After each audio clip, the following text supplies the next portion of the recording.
సీతకు మళ్లీ భయం మొదలైంది. దానికి తోడు ఏవేవో పిచ్చి ఆలోచనలు. తన తల్లికి నిజంగానే స్వస్థత చేకూరుతుందా? ఆపరేషన్ ప్రమాదకరమైందా? ఆమె బ్రతుకుతుందా? దుఃఖం పొంగుకొస్తుందామెకి. చిన్నప్పటినుంచి తనకు సర్వస్వం తల్లే. తల్లి, తండ్రి, గురువు, స్నేహితురాలు అన్నీ ఆమె. అలాంటి తల్లి దూరమైతే తనెలా బ్రతుకుతుంది? ఈ ప్రపంచంలో ఇంకేముంది తనకు? రాత్రి 11 గంటలైపోయింది. తల్లి బెడ్ పక్కనే బెడ్‌ను ఆనుకుని కూర్చుంది సీత. ఎప్పుడూ హాస్పిటల్‌కొచ్చిన పాపాన పోలేదు తను. అందుకని వింతగా ఉంది. ఆ సమయంలో ప్రకాష్ పక్కనుంటే ఎంత ధైర్యంగా ఉండేది? చక్రవర్తిలాగా అతను కూడా తనను వదిలి వెళ్ళిపోయేవాడా? ఉహుం. తన ప్రకాష్ ఎప్పటికీ అలా చేయడు. కానీ అతనసలు ఎక్కడికి వెళ్ళాడో కూడా తెలీదు. తనతో చెప్పకుండా వెళ్ళిపోవడం ఇదే మొదలు. సీత! ఉలిక్కిపడి తలెత్తి చూసింది సీత. చక్రవర్తి ఎదురుగా నవ్వుతూ నుంచుని కనిపించాడు. మీరా? ఆనందంతో అంది సీత. అవును సీత. ఇంటికి వెళ్ళానన్న మాటే గాని ఇక్కడ నువ్వేం కంగారు పడుతున్నావో, ఏం భయపడుతున్నావో అని ఒకటే ఆలోచన. ఇంక ఉండబట్లేకొచ్చేశాను. రాత్రంతా నీ పక్కనే ఉంటాను. నువ్వేమీ దిగులు పెట్టుకోకు. శుభ్రంగా నిద్రపో. ఇవిగో నీకోసం ఈ బెడ్డింగ్ తెచ్చాను. తన చేతిలోని ఫోమ్ బెడ్డింగ్ కింద పరుస్తూ అన్నాడతను. సీత అతని అభిమానానికి చలించిపోయింది. అతని మీద ప్రేమానురాగాలు ఉప్పొంగాయి. ఇంత మంచి మనుషులెక్కడైనా ఉంటారా? మరి మీరు? అడిగింది సీత. నేను బయట వరండాలో పడుకుంటాను. కాసేపు ఎలాగోలా గడిపామంటే తెల్లారిపోతుంది. అలాగైతే ఈ బెడ్డింగ్ మీరే తీసుకోండి. నేను ఎలాగూ నిద్రపోను. నాకీ ప్రదేశం కొత్తగా ఉంది అంది సీత. అతను నవ్వాడు. అలాగైతే నాతో రండి. బయట వరండాలో కూర్చుందాం. అప్పుడప్పుడు వెళ్ళి మీ అమ్మగారిని చూస్తుండొచ్చు. తెల్లవారే వరకు మీతో కబుర్లు చెప్తుంటాను. సీత అతనితో పాటు బయటకు నడిచింది. వరండాలో ట్యూబ్ లైట్ కింద కూర్చున్నారు ఇద్దరు. అక్కడ కొంచెం చలి ఎక్కువగానే ఉంది. చాలాసేపు అతను చెప్పే కబుర్లు వింటూనే ఉందామె. తెల్లవారుజామున 3 అవుతుండగా ఇంకా నిద్రకి ఆగలేకపోయింది. కూర్చునే గోడ కానుకుని నిద్రపోసాగింది. జాగ్రత్తగా ఆమెను కనిపెట్టుకునే ఉన్నాడు చక్రవర్తి. ఆమెను చూస్తుంటే విపరీతమైన జాలిగా ఉందతనికి. ఆమె నెమ్మదిగా పక్కకొరిగి అతని భుజం మీద తలవాల్చేసింది. తెల్లవారే వరకు ఆమెకు నిద్రాభంగం అవకుండా అలాగే కూర్చున్నాడతను. అలా కూర్చోవడం అతనికి ఏమాత్రం శ్రమ అనిపించలేదు. ఆమె అలా తన భుజం మీద నిద్రపోవడంలో గొప్ప అనుభూతి కలిగింది. అతను ఆమెను గాఢంగా ప్రేమించాడు. ఆమెను వివాహం చేసుకోవాలనుకున్నాడు. ఆమె నుంచి ఎన్నో సుఖాలు పొందాలనుకున్నాడు. ఆమెకెన్నో సుఖాలు ఇవ్వాలనుకున్నాడు. ఆ ఆశలు అడియాసలయ్యాయి. కాని అవేమీ దొరకలేదని, ఆమె తన భుజం మీద నిద్రపోయేటంత గొప్ప అవకాశం భగవంతుడే తనకు కల్పించాడు. తెల్లవారుజామున 5:30కి హాస్పిటల్లో హడావిడి ప్రారంభమైంది. సీత ఆ శబ్దాలకు ఉలిక్కిపడి కళ్ళు విప్పింది. తను అంతవరకు చక్రవర్తి భుజం మీద తలవాల్చి నిద్రపోయిందన్న విషయం తెలియగానే సిగ్గుపడిపోయింది. అయ్యో, నన్ను నిద్రలేపుంటే ఇబ్బంది కలిగేది కాదు కదా అంది నొచ్చుకుంటూ. మీకోసారి చెప్పాను, మీ విషయంలో ఏ పనైనా ఆనందంగా చేస్తానని. మరి ఇది మాత్రం ఇబ్బంది ఎలా అవుతుంది అడిగాడతను. ఇద్దరూ లేచి వార్డులోకి నడిచారు. జానకమ్మ ఇంకా నిద్ర లేవలేదు. పదండి, మనం ఒకసారి ఇంటికెళ్ళి రిఫ్రెష్ అయ్యొద్దాం. అలాగే మీ అమ్మగారికి పాలు కూడా ఫ్లాస్క్ లో తీసుకురావచ్చు. సీతమ్మారు మాట్లాడకుండా అతనితో పాటు నడిచింది. ఆటోలో అతనిల్లు చేరుకున్నారిద్దరూ. శారదాంబ తనే స్వయంగా ఫ్లాస్క్ లో పాలు పోసి సిద్ధం చేసింది. ఈలోగా చక్రవర్తి, సీత ఇద్దరూ స్నానం వగైరాలు ముగించి మళ్లీ హాస్పిటల్కి వెళ్ళడానికి రెడీ అయిపోయారు. హాస్పిటల్ చేరుకునేసరికి సరిగ్గా 6:30 అయిపోయింది. అప్పుడే జానకమ్మ నిద్రలేచింది. ఎదురుగా నిలబడ్డ సీతను, చక్రవర్తిని చూడగానే ఆమెకు దుఃఖం పొంగుకొచ్చింది. నిన్ను మళ్లీ చూస్తాననుకోలేదు తల్లి అంది సీత చేతులు అందుకొని నిమురుతూ. మీరేం దిగులు పడకండి, మీకే అపాయం లేదని చెప్పారు డాక్టర్లు ధైర్యం చెప్తూ అన్నాడు చక్రవర్తి. కొద్దిసేపు తల్లి దగ్గరే కూర్చుని ఆమెకు మొహం కడిగించి పాలు తాగించింది సీత. మనం మళ్లీ మధ్యాహ్నం వద్దాం రండి అంటూ పిలిచాడు చక్రవర్తి. అతనితో పాటు బయలుదేరింది సీత. రోడ్డు మీదకొచ్చాక నేను మా ఇంటికి వెళ్ళిపోతాను అంది చక్రవర్తితో. అతను ఆశ్చర్యపోయాడు. మీ ఇంటికి వెళతారా? ఎందుకు? అక్కడెవరున్నారు? ఎవరున్నా లేకపోయినా మా ఇల్లు అదేగా. ఉహుం. ఈ పరిస్థితుల్లో మీరు ఒంటరిగా ఉండడం నాకు ఇష్టం లేదు. కావాలంటే మీ బట్టలవి తెచ్చుకోండి, కానీ మా ఇంట్లోనే ఉండాలి. మీ అమ్మగారు హాస్పిటల్ నుంచి వచ్చే వరకు ఖచ్చితంగా చెప్పాడతను. ఇంకేమీ మాట్లాడలేకపోయింది సీత. సరే, బట్టలు తెచ్చుకుంటాను పోని అంది అంగీకరిస్తూ. ఇల్లు చేరుకునేసరికి అందరూ ఆమె చుట్టూ మూగారు. అందరికీ తల్లి ఆరోగ్యం గురించి చెప్పి మేడ మీదకు చేరుకుందామే. తమ ఇంటి తాళం తీస్తూ ప్రకాష్ గదివైపు చూసింది. తాళం ఇంకా అలాగే ఉంది. తలుపు తీయగానే లోపల పడున్న పోస్ట్ కవర్ కనిపించింది ఆమెకి. ఆతృతగా అందుకని ఫ్రమ్ అడ్రస్ చూసింది. ఆమె ముఖం ఆనందంతో వెలిగిపోయింది. ప్రకాష్ రాశాడది. ఎవరి దగ్గర నుంచో అది అంత ఆనందపడిపోతున్నారు? గడపలోనే నిలబడి నవ్వుతూ అన్నాడు చక్రవర్తి. ప్రకాష్ నుంచండి చెప్పి కవర్ చించి ఉత్తరం బయటకు లాగి త్వరగా చదవసాగింది. అతను వైజాగ్కి అకస్మాత్తుగా వెళ్లిపోయాడట. అంచేత ఆమెకు తెలియజేయడం సాధ్యం కాలేదట. తను మరో కొత్త ఉద్యోగంలో చేరిపోయాడట. కనీసం 2 నెలల వరకు హైదరాబాద్ రావడం సాధ్యం కాదట. ఆ ఉత్తరం చదివి నిరుత్సాహపడిపోయిందామె. వివాహం చేసుకోబోతున్న ప్రేయసీ ప్రియుల ఉత్తరాలు ఎలాగైనా ఉండేది. కొద్దిసేపటి తర్వాత చక్రవర్తితో పాటు అతనింటికి చేరుకుంది సీత. అయితే ప్రకాష్కి జవాబు రాసి పోస్టు చేసిందామె. చక్రవర్తి తన కోసం ఏర్పాటు చేసిన ఓ గదిలో మంచం మీద పడుకుని ప్రకాష్ గురించే చాలాసేపు ఆలోచిస్తుండిపోయిందామె. రాను రాను అతని మీద అసంతృప్తి పేరుకుపోతోంది తనకు. అతను తను ఊహించినంత ఉన్నతుడు కానే కాదు. అయినా గాని తను నిరాశపడదలుచుకోలేదు. మనసు పాడు చేసుకోదలుచుకోలేదు. ఆ ఆలోచనల్లో ఎప్పుడో నిద్ర పట్టేసింది. చక్రవర్తి భుజం తట్టి లేపుతుంటేనే గాని మెలకు రాలేదు. పదండి, హాస్పిటల్కి వెళ్ళొద్దాం అన్నాడు చక్రవర్తి నెమ్మదిగా రహస్యం చెప్తున్నట్లు. హాస్పిటల్ అనగానే టక్కున అన్నీ గుర్తుకొచ్చి లేచి కూర్చుంది. ఇప్పుడే మొహం కడుపునొస్తాను అనేసి బాత్రూం వైపు నడిచింది. బట్టలు మార్చుకుని రెడీ అయి బయటకొచ్చేసరికి అప్పటికే బయట కారులో కూర్చునున్నాడు చక్రవర్తి. రండి అన్నాడు స్టార్ట్ చేస్తూ. అతని పక్కనే కూర్చుంది సీత. మీ అమ్మగారికి భోజనం, పాలు, మంచినీళ్లు అన్నీ తీసుకున్నాను. ఇంకేమైనా కావాలంటే చెప్పండి, తీసుకెళదాం అన్నాడతను. సీత నాలుగు కరుచుకుంది. తన తల్లి భోజనం సంగతి ఆలోచించలేదు. చక్రవర్తిని ఎలా అభినందించాలో తెలియడం లేదామెకి. ఇంకేమీ అవసరం లేదండి, చాలా థ్యాంక్స్ అంది అతని వంక కృతజ్ఞతతో చూస్తూ. జానకమ్మ తనను చూస్తూనే ఆనందపడిపోయింది. ఇక్కడ నాకేమీ తోచడం లేదమ్మా, నువ్వెప్పుడొస్తావా అని చూస్తున్నాను అంది. ముందు భోజనం చేయండి, ఆకలిగా ఉండుంటుంది అన్నాడు చక్రవర్తి. సీత ఆమె కన్నీ వడ్డించింది. నేనిప్పుడే ఇంటికి రాకూడదా అడిగింది జానకమ్మ ఆతృతగా. నీకు చిన్న ఆపరేషన్ చేయాలటమ్మా, అది చేస్తేనే గాని మళ్ళీ మళ్ళీ కడుపు నొప్పి రాకుండా ఉండదు చెప్పింది సీత. జానకమ్మ మాట్లాడలేదు. అదేం ప్రమాదకరమైంది కాదు కదా అడిగిందామె కొద్దిసేపటి తర్వాత. కాదమ్మా, చాలా చిన్న ఆపరేషన్ అట.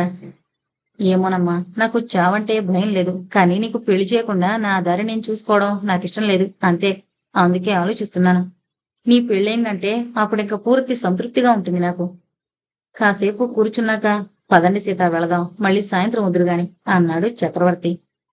మీ రుణం ఈ జనంలో తీర్చుకోలేను బాబు, నన్ను నా బిడ్డను ఆపదలో ఆదుకుంటున్నారు నమస్కరిస్తూ అంది జానకమ్మ. చక్రవర్తి ఇబ్బందిగా ఆమె వైపు చూశాడు. మీరిలాంటి మాటలు మాట్లాడకండి, మేం చేస్తున్నదేమీ లేదు. సీతగారు ఒంటరిగా ఉంటుందని మా ఇంట్లో ఉంచుకున్నాం, అంతే. సీత నవ్వింది. ఆంతరాంతరాల్లో తనకు తెలుసు, అతను తనని ఆరాధిస్తున్నాడు. అవును, తనకు తెలుసు, తన మనసుకు తెలుసు. కాని తెలియనట్లు తనని తనే మభ్యపెట్టుకుంటోంది. అతని మాటలు, అతని లోతైన చూపులు తను గ్రహించింది. అందుకే అతనంటే గౌరవం. అతని ప్రేమలో స్వార్థం లేదు. తనని స్వంతం చేసుకోవాలన్న కోరిక లేదు. తను దగ్గరున్నా లేకపోయినా, అతనితో మాట్లాడినా మాట్లాడకపోయినా, తను అతన్ని ప్రేమించినా ప్రేమించకపోయినా అతనికేమీ ప్రమేయం లేదు. నిండుగా నెమ్మదిగా ప్రవహించే నదిలా అతని ప్రేమ అలానే ప్రవహిస్తూ ఉంటుంది. 2 రోజులు గడిచిపోయాయి. రెండో రోజే ఆపరేషన్. కనీసం ఆ రోజుకల్లా అక్కడకు రావాల్సిందని ప్రకాష్కు రాసింది సీత. అయితే ఆమె ఉత్తరం పోస్ట్ చేసేలోగానే అతను వచ్చేశాడు. అప్పుడు సీత హాస్పిటల్లోనే ఉంది. కాసేపు అక్కడ కూర్చుని పద, కాసేపు అలా తిరిగొద్దాం అన్నాడతను. సీత మౌనంగా అతన్ని అనుసరించింది. ఏంటింత హఠాత్తుగా వచ్చావు అడిగిందామె. షరా మామూలే. అంటే అక్కడ ఉద్యోగం మానేశాను. ఎందుకని విస్మయంతో అడిగిందామె. అక్కడి వాతావరణం నచ్చలేదు. అంటే వాళ్ళ ట్రీట్మెంట్ బాగుండలేదు. ఓహో, చిరాకు పుట్టుకొచ్చిందామెకి. అంటే అతనికి మళ్లీ ఉద్యోగం వేట మొదలవుతుంది. అంటే తమ పెళ్లి నిరవధికంగా వాయిదా పడుతుంది. హాస్పిటల్కి దగ్గరలోనే ఉన్న ఓ హోటల్కి చేరుకుని కూర్చున్నారిద్దరూ. మరిప్పుడేం చేయదలుచుకున్నాం అడిగింది సీత. ఇంకేం ఆలోచించలేదు. ముందు మా ఫ్రెండ్ని కలుసుకుని మాట్లాడాలి. వాళ్ళు ప్రారంభించబోయే కంపెనీ ఇంకెన్నాళ్ళు పడుతుందో ఏంటో తెలుసుకోవాలి తేలిగ్గా మాట్లాడుతూ అన్నాడతను. బావుంది అందామె కోపం అణుచుకుంటూ. కోపం వచ్చింది కదూ అడిగాడతను. నువ్వు చేసే పనులకు కోపం రాదు, నవ్వొస్తోంది. ప్రకాష్ ఆమె చేతినందుకుని మృదువుగా నొక్కాడు. నీకెందుకోయ్, తలుచుకుంటే 5 నిమిషాల్లో ఉద్యోగం సంపాదించగలను. నా సంగతి నీకు తెలీదు. అవును. నీకెంతసేపు ఉద్యోగాల గొడవే గాని ఇంకేం విషయాలు అక్కర్లేదు. అతనికి ఆమె మాటల్లోని ఆంతర్యం అర్థమైంది. అంత తొందరపడితే ఎలా సీత? నేను ఆలస్యం చేసేది మన సుఖం కోసమేగా. కష్టమో, సుఖమో నా గురించి ఆ అమ్మాయి ఎంత బాధపడుతోందో నీకు తెలీదు. కూతురు వివాహం లేకుండా ఓ యువకంతో షికార్లు కొడుతుంటే ఏ తల్లికైనా ఎలా ఉంటుంది? అతను మాట్లాడలేదు. పోనీ అంతవరకు నా ఉద్యోగం ఉంది కదా అంటే అదీ వినవు. నీకున్న విచిత్రమైన ఆలోచనలు ఇంకెవరికీ ఉండవు. ఇంకా కోపంగానే అందామె. సర్వర్ టీ తీసుకొచ్చి వారి ముందుంచాడు. ఇద్దరూ టీ తాగారు. ఇంటికి వెళదామేక? అడిగాడు ప్రకాష్. ఇంటికెందుకు? నేను చక్రవర్తి గారింట్లోనే ఉంటున్నాను. అమ్మ హాస్పిటల్ నుంచి వచ్చే వరకు తమ దగ్గరే ఉండమని బలవంతం చేశారు వాళ్ళు. ఓహో! అతని గొంతులో ఏదో మార్పొచ్చింది. పద, ఇంక వార్డులోకి వెళదాం. నా కోసం చక్రవర్తి గారు వస్తారు మళ్ళీ. ఎందుకు? ఇంటికి తీసుకువెళ్ళడానికి. పాపం ఆయన మా మూలాన ఎంతో ఇబ్బందికి గురి కావాల్సొస్తోంది. ఆయనకి ఎందుకంత అభిమానమో తెలియడం లేదు. నవ్వుతూ అన్నాడు ప్రకాష్. ఎందుకేముంది? నేను ఒకప్పుడు వాళ్ళింట్లో చనువుగా తిరిగిందాన్ని. అదిగాక అసలు ఆయన హృదయం ఎంతో మంచిది. కష్టాల్లో ఉన్నవారికి సహాయం చేయిందే మనసు ఊరుకోదు. చక్రవర్తిని సమర్థిస్తూ అంది సీత. అందులోనూ సీత లాంటి అందమైన అమ్మాయి కష్టాల్లో ఉందంటే మనసు మరీ గొడవ చేస్తోంది కాబోలు. ప్రకాష్, చక్రవర్తి గారి గురించి నువ్వు అలా మాట్లాడడం నాకిష్టం లేదు. ఆయన అలా అందానికి వెర్రెత్తిపోయేవారైతే ఆయన చుట్టూ తిరగడానికి బోల్డు మంది ఆడపిల్లలు సిద్ధంగా ఉంటారు. అలాంటి గుణం నీది. నేను లేనప్పుడు మరో అమ్మాయిని మోటార్ సైకిల్ మీద తిప్పడం నీకే చెల్లింది. ఉక్రోషంగా అంది సీత. ప్రకాష్ గట్టిగా నవ్వేశాడు. అయితే నువ్వింకా మరిచిపోలేదన్నమాట ఆ విషయం అన్నాడు ఆమె వంక చిలిపిగా చూస్తూ. అతనలా ఆ విషయాన్ని చాలా చిన్న విషయంగా భావించడం సీతకు మరింత బాధ కలిగించింది. అవునులే, నువ్వు ఆ అమ్మాయిని వెంబడేసుకుని ప్రేమ కలాపాలు జరిపినా పర్వాలేదు. కానీ నేను చక్రవర్తి గారితో కేవలం మాట్లాడినా నీకు నచ్చదు, అంతేనా? నేనలా అనలేదు. ఇంకా నవ్వుతూనే అన్నాడతను. సరేలే, ఇంక పద. ఎర్రబారిన ముఖంతో లేచి నిలబడింది సీత కోపంగా. ఇద్దరూ మళ్ళీ హాస్పిటల్లోకి నడిచారు. అప్పటికే చక్రవర్తి వచ్చి వరండాలో నిలబడున్నాడు. ఎక్కడికి వెళ్లారు? ఆమెతో పాటు వస్తున్న ప్రకాష్ వంకే చూస్తూ అడిగాడు చక్రవర్తి. ఇప్పుడే టీ తాగి వద్దామనంటేను బయటికెళ్ళాం. అన్నట్టు మీకు పరిచయం చేయలేదు కదూ? ఈయనే ప్రకాష్, వీరు చక్రవర్తి గారు. ఇద్దరినీ పరిచయం చేస్తూ అంది సీత. చక్రవర్తి ప్రకాష్తో కరచాలనం చేశాడు. సీత తల్లి దగ్గరకు వెళ్ళింది. ఎప్పుడూ సీత మీ గురించే చెబుతుంటుంది నవ్వుతూ అన్నాడు ప్రకాష్. ఓ, అలాగా. మేము చాలా పాత స్నేహితులంలేండి. అందుకని నేనంటే ఆమెకు చాలా అభిమానం అన్నాడు చక్రవర్తి. సమయానికి మీరెంతో సహాయం చేశారు వారికి అభినందిస్తూ అన్నాడు ప్రకాష్. స్నేహితుడి డ్యూటీ అది. అది సరే, మీరు వైజాగ్ నుంచి ఎప్పుడొచ్చారు? ఇవాళే ఉదయం. ఎలా ఉంది మీ జాబ్? అంత బాగుండలేదు, అందుకే వదిలేశాను. ఉహుం. సీత ఫ్లాస్కు టిఫిన్ క్యారియర్ తీసుకుని వచ్చింది అక్కడికి. పదండి వెళదాం అంది చక్రవర్తితో. ముగ్గురు హాస్పిటల్ బయటకు నడిచారు. మధ్యాహ్నం ఇంటికొస్తావా అడిగాడు ప్రకాష్ నెమ్మదిగా. ఎందుకు? కాసేపు సరదాగా గడుపుదామని. సీతకు అర్థమైంది. ఉహుం, వీలుండదు. మళ్ళీ 4ంటికి అమ్మ దగ్గర ఉండాలి. ప్రకాష్ చిన్నబుచ్చుకున్నాడు. సరే, మళ్ళీ ఎప్పుడు కలుసుకుందామంటావు? రేపే ఆపరేషన్ కదా, ఉదయం హాస్పిటల్కి రావు? ఓకే, వస్తానులే. సీత చక్రవర్తితో పాటు కారులో కూర్చుంది. కారు వెళ్ళిపోతుంటే ప్రకాష్లో అశాంతి చెలరేగింది. సీత తనను ప్రేమిస్తోంది. తనకన్నా ఎక్కువగానే తనని ఆరాధిస్తోంది. ఆమె మీద పూర్తి నమ్మకం ఉంది తనకు. అయినా గాని చక్రవర్తితో ఆమె అంత సన్నిహితంగా ఉండడం తనకు నచ్చలేదు. ఏదైనా వెంటనే ఈ విషయం చెప్తే సీత బాధపడచ్చు. నెమ్మదిగా ఆమెను ఆ దారి నుంచి మళ్లించాలి. హాస్పిటల్ గేటు దగ్గరకు వచ్చేసరికి ఓ అందమైన యువతి ఎదురైంది అతనికి. ఆమె అందం అతనిని విపరీతంగా ఆకర్షించసాగింది. ఆమెను అంతకు ముందెక్కడో చూసిన గుర్తు. బాగున్నారా? ఆ యువతే తనను పలకరించేసరికి ఆశ్చర్యపడిపోయాడు ప్రకాష్. ఓ, మీరెలా ఉన్నారు?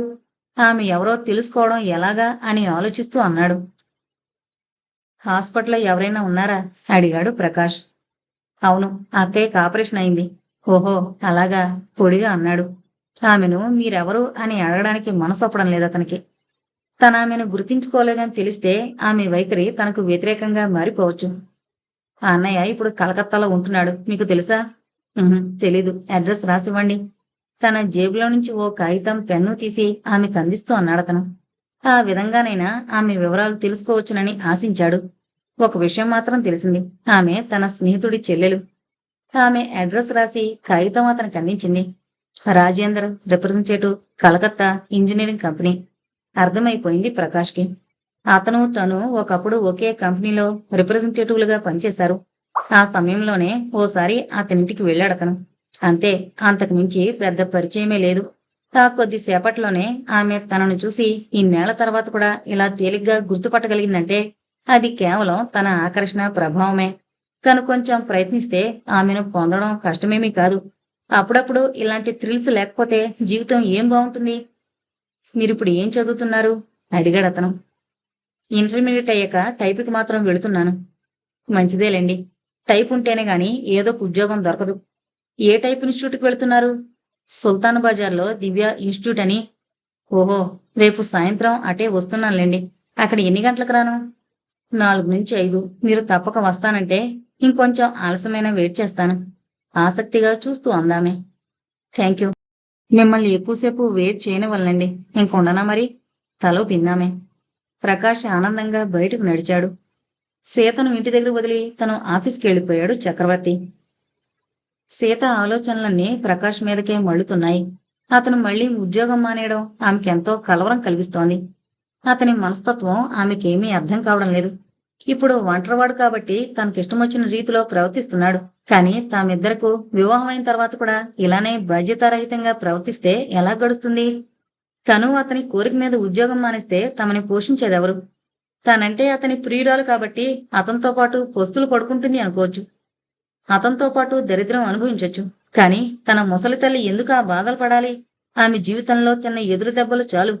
తను ఆమె వృద్ధాప్యంలో మరికొన్ని బాధలెందుకు పెట్టాలి? ఎటూ ఆలోచించినా తన ఉద్యోగం మానడం ఏమాత్రం శ్రేయస్కరంగా కనిపించడం లేదు. ఏమైనా ఈ విషయం చక్రవర్తితో కూడా ఆలోచించాలి.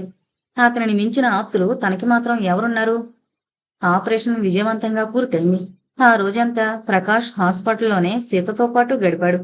సాయంత్రం 4ంటికి తనకు వేరే పనుందని అక్కడి నుంచి జారుకున్నాడు. సుల్తాన్ బజారు చేరుకున్నాడు ఆటోలో.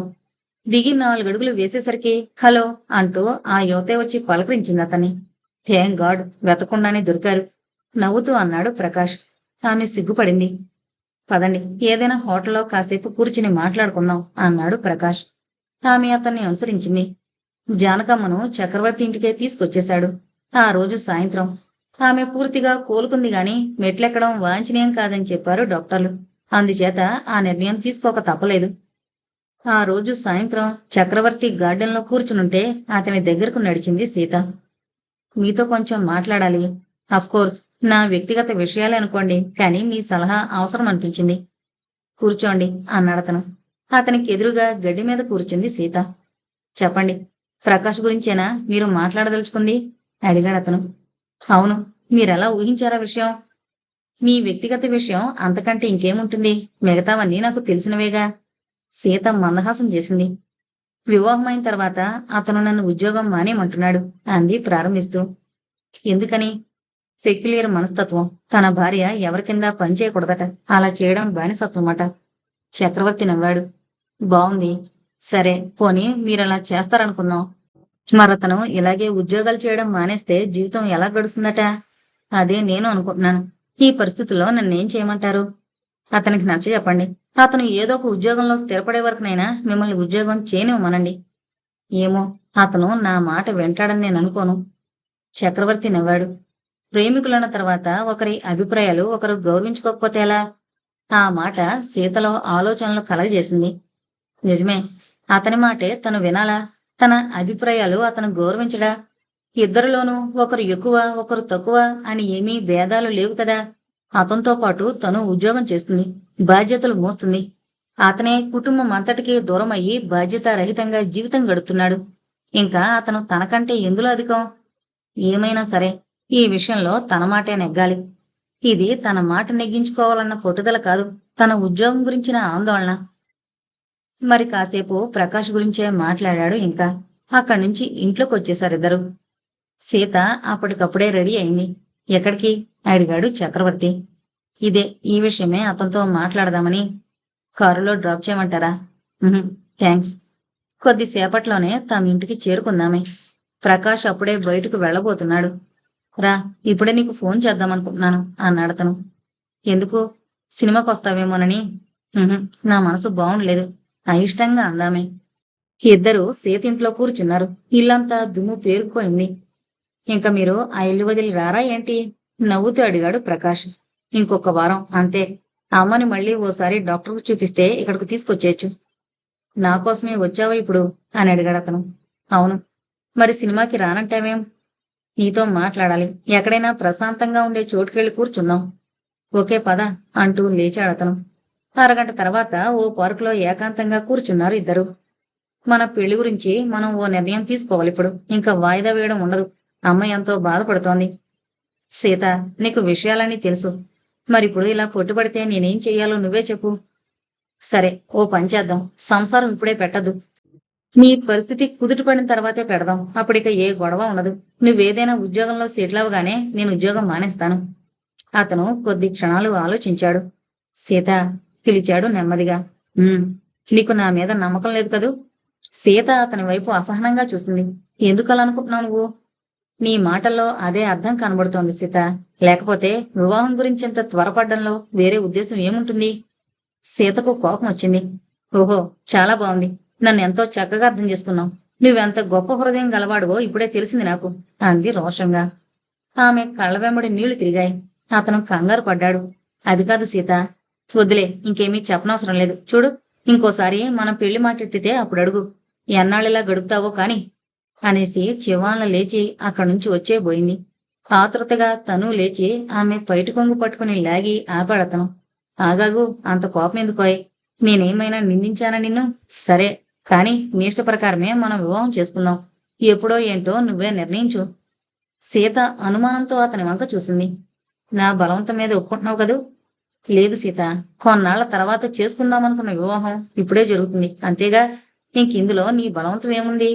చిరునవ్వుతో అన్నాడతను. "సరే, అలాగైతే నేను మా అమ్మతో చెప్తాను. ఆమె ఎప్పుడు మంచి రోజులున్నాయంటే అప్పుడే చేసుకుందాం." ఇద్దరూ పార్కు బయటకొచ్చారు. ఆటోలో ఆమెను చక్రవర్తి ఇంటి దగ్గర వదిలి ప్రకాష్ వెళ్ళిపోయాడు. సీత చెప్పిన వార్త వింటూనే జానకమ్మ ఆనందపడిపోయింది. మరుక్షణంలో ఈ వార్త చక్రవర్తి ఇంట్లో అందరికీ తెలిసిపోయింది. అప్పటికప్పుడే పురోహితుణ్ణి పిలిచి మంచి రోజు చూడమంది జానకమ్మ.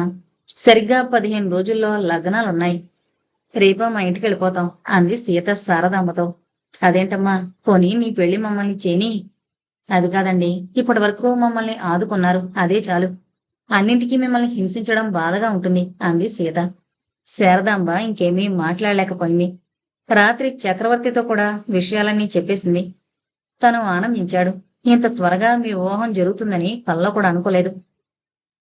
"అలాగైతే ఇక నుంచి మీరు నాకు పూర్తిగా దూరమైపోతారన్నమాట" చిరునవ్వుతో అన్నాడు. "ఎందుకలా అనుకుంటారు? నేనెప్పుడూ మీ స్నేహితురాలుగానే ఉంటాను." అతనేమీ మాట్లాడలేదు. మర్నాడే తమింటికొచ్చేశారు సీత, జానకమ్మ. ప్రకాష్ అప్పుడు ఇంట్లోనే ఉన్నాడు. 15 రోజుల్లోనే మంచి ముహూర్తం ఉందట అంది సీత అతనితో. "అదేంటి, ఇంత త్వరగానా? కనీసం నెల రోజులైనా వ్యవధి లేకపోతే ఎలా?" విసుగ్గా అన్నాడు ప్రకాష్. "బావుంది. అది దాటితే మళ్ళీ 3 నెలల వరకు మంచి రోజులు లేవట." "ఉహుం, ఈ వ్యవధి చాలదు. పోనీ 3 నెలల తర్వాతే చేసుకుందాం" అన్నాడతను ఖండితంగా. "సరే, నీ ఇష్టం" అనేసి రువ్వున అక్కడి నుంచి తమింటికొచ్చేసింది సీత. ప్రకాష్ కూడా ఆమెను ఆపే ప్రయత్నం చేయలేదు. ఆ రోజు ఆఫీసులో ఏ పని చేయబుద్ధి కాలేదామెకి. ప్రకాష్ అంతగా తనను ఎందుకు నిర్లక్ష్యం చేస్తున్నాడో అర్థం కావడం లేదామెకి. 15 రోజులు పెళ్లికి ఎందుకు చాలదు? ఎలాగో అతని వాళ్ళెవరూ ఈ పెళ్లికి రారు.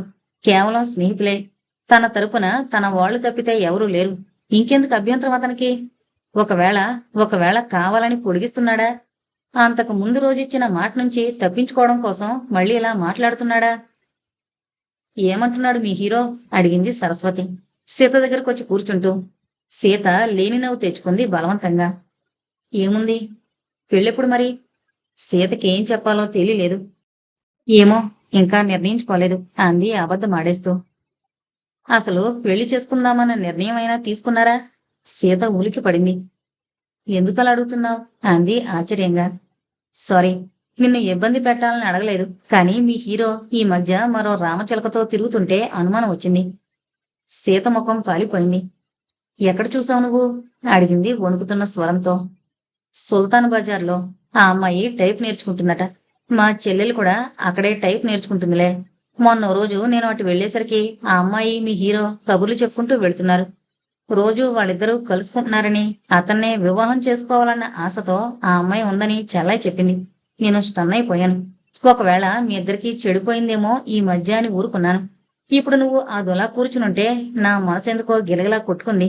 సంగతేంటో కనుక్కుందామనొచ్చాను. సీత కళ్ళ వెంబడి నీళ్లు తిరిగాయి. అలాంటి నీచుణ్ణా తనెంతగా ప్రేమిస్తోంది. అందుకే అతను అలా వివాహం జరగకుండా పొడిగిస్తున్నాడు. ఎప్పటికప్పుడు అభ్యంతరం చెబుతున్నాడు. ఇలాంటి వాణ్ణి వివాహం చేసుకుంటే జరిగేదేంటో తనకు బాగా తెలుసు. కొద్ది నెలలు తనతో పాటు ఉండి ఆ తర్వాత మరో స్త్రీ కోసం వేట మొదలు పెడతాడు. అక్కడితో తనకి అతనికి రుణం తీరిపోతుంది. మళ్ళీ తను తన ఒంటరి జీవితం తయారు. మరో స్త్రీతో ప్రేమ కలాపాలు జరిపినా, ఆమెను కూడా ఇంటికి తీసుకొచ్చి కాపురం చేసినా తనేమీ పట్టించుకోకూడదని, అన్నీ సహించి పడుండాలని కాబోలు ఉద్యోగం మానేమని పట్టుబడుతున్నాడు. ఏదేమైనా సరస్వతి మాటలు అంత తేలిగ్గా నమ్మదలుచుకోలేదు సీత. సాయంత్రం నీతో వస్తాను. ఆ టైప్ ఇన్స్టిట్యూట్ దగ్గరకు తీసుకువెళతావా? అడిగింది ఆమె. ఓ, తప్పకుండా తీసుకువెళతాను. ఎందుకు అసలు ఏమైంది? అతనింకా నేను వివాహం చేసుకుంటాననే చెబుతున్నాడా? అవును. అది వరకొకసారి ఓ అమ్మాయితో ఇలాగే మోటార్ సైకిల్ మీద కనబడితే నేను అడిగేశాను. ఆ రోజు క్షమార్పణలు అడిగాడు. మరోసారి అలాంటిది జరగదని హామీ ఇచ్చాడు. అతన్ని నమ్మే నేను ఆ విషయం మరిచిపోయాను. ఇంకా అతను అదే త్రోవ నడవాలనుకుంటే నిరభ్యంతరంగా నడవని. నాకు మాత్రం ఇంకేం సంబంధమూ ఉండదు అతనితో, రోషంగా అంది సీత. సరే, సాయంత్రం కలుసుకుందాం అనేసి అక్కడి నుంచి వెళ్ళిపోయింది సరస్వతి. సాయంత్రం 5 వరకు ఏ పని చేయకుండానే కూర్చుండిపోయిందామె. టైపు చేయాల్సిన కాగితాలన్నీ అలాగే పేరుకుపోయాయి. వాటి విషయం ఏమీ ఆలోచించదలుచుకోలేదు. ముందు తన భవిష్యత్తు స్పష్టమవ్వాలి. ఈ వాటితో తన గమ్యం నిర్ణయింపబడాలి. అంతే. ఆ తర్వాతే మరే సంగతైనా. వెళదామా? పద అంది సీత టైం చూసుకుంటూ. 4:30. ఇద్దరూ ఆఫీసు బయటకొచ్చారు. ఇద్దరూ అక్కడ ఖాళీ టాక్సీ ఉంటే అందులో కూర్చున్నారు. 5 అవ్వకుండానే సుల్తాన్ బజారు చేరుకుంది టాక్సీ. ఆ అమ్మాయి టైప్ ఇన్స్టిట్యూట్ బయట కనిపించింది. అదిగో ఆ అమ్మాయే అంది సరస్వతి సీతకు చూపిస్తూ. పాలిపోయిన మొహంతో చూసింది ఆమె వైపు. ఆ అమ్మాయి ఎవరో తెలుసా నీకు అని అడిగింది. తెలుసు అంది సీత. ఎవరు? పొద్దుతిరుగుడు పువ్వు. అలా అంటుంటే కన్నీళ్లు ఆగలేదు. సరిగ్గా అప్పుడే ప్రకాష్ మోటార్ మీద వచ్చాడక్కడికి. ఆ అమ్మాయి ఉత్సాహంగా వెనక కూర్చుంది. ఆ రోజుల్లో అచ్చం తను కూర్చున్నట్లే. ఆ తర్వాత అబిడ్స్లో తను చూస్తుండగా ఆ అమ్మాయి కూర్చున్నట్లే. ఆనందంగా ఆమెతో కబుర్లు చెప్తూ మోటార్ సైకిల్ పోనిచ్చాడతను. ఇంకక్కడ నిలబడలేకపోయింది. నేను వెళతానే, నా మనసేం బావుండలేదు అని చెప్పేసి ఆటో ఎక్కి ఇంటికి చేరుకుంది. మంచం మీద వాలిపోయి ఏడుస్తుంటే తల్లి కూడా కన్నీళ్లు పెట్టుకుంది. ఏమైందమ్మా? ఎవరైనా ఏమైనా అన్నారా అంది గాబరాగా. ఏం లేదమ్మా, ఎవరూ ఏమీ అనలేదు. నా జీవితం రక్షింపబడింది. నేను ఏడుస్తున్నాననుకున్నావా? ఏడవడం లేదు, సంతోషిస్తున్నాను. ఇది ఏడుపు కాదు, ఆనందం. ఆ ప్రకాష్తో వివాహం జరగలేదని సంతోషం, అంతే.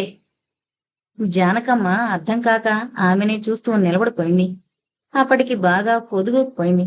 సీత దుఃఖం నుంచి కోలుకొని లేచి కూర్చుంది. సీత లేదా? ఎవరిదా గొంతు? తనకెందుకంత ఆనందం కలిగిస్తోందా గొంతు? లోపలుంది నాయన. సీత, గడపలో నిలబడ్డాడు చక్రవర్తి.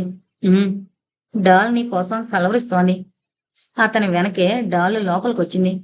అమాంతం ఎత్తుకుని గుండెలకు హత్తుకుంది సీత. ఏంటలా ఉన్నారు? ఆమె కళ్ళ వెంబడి కారుతోన్న నీటిని చూసి చెత్తుడయ్యాడు చక్రవర్తి. మాట్లాడలేదు. దుఃఖం ఆమెని మాట్లాడనివ్వడం లేదు. హృదయమంతా తన మీద ప్రేమను నింపుకొని కనికరించకపోయినా ఆరాధిస్తూనే ఉన్న ఈ అమృతమూర్తిని దూరం చేసుకుని ఆ చపల చిత్తుడు ప్రకాష్ని వివాహం చేసుకోవాలనుకుందా తను? ఎంత మూర్ఖురాలైంది తను! సీత, ప్రేమగా పిలిచాడతను. ఏడుస్తున్నారా? దగ్గరగా వచ్చి అడిగాడు. సీత ఇక సంభాళించుకోలేకపోయింది. ఇంక తన వల్ల కాదు. తనకి ఈ దుఃఖాన్ని భరించలేదు. ఒక్కసారిగా ఉప్పెనలా ఏడ్చేసాగింది. సీత, నివ్వెరపోతూ ఆమెను దగ్గరకు తీసుకున్నాడు చక్రవర్తి. చెప్పండి సీత, ఏం జరిగింది? ఆదుర్దాగా అడిగాడు. అతని మీదకు ఒరిగిపోయింది సీత. డాల్ ఆమె పరిస్థితి చూసి ఆమె చేతుల్లోంచి కిందకి జారి దూరంగా నిలబడిపోయింది. ఆమె పూర్తిగా అతని కౌగిట్లో వాలిపోయింది. నన్నేమీ అడకండి ప్లీజ్. నేనేమీ మాట్లాడదలుచుకోలేదు.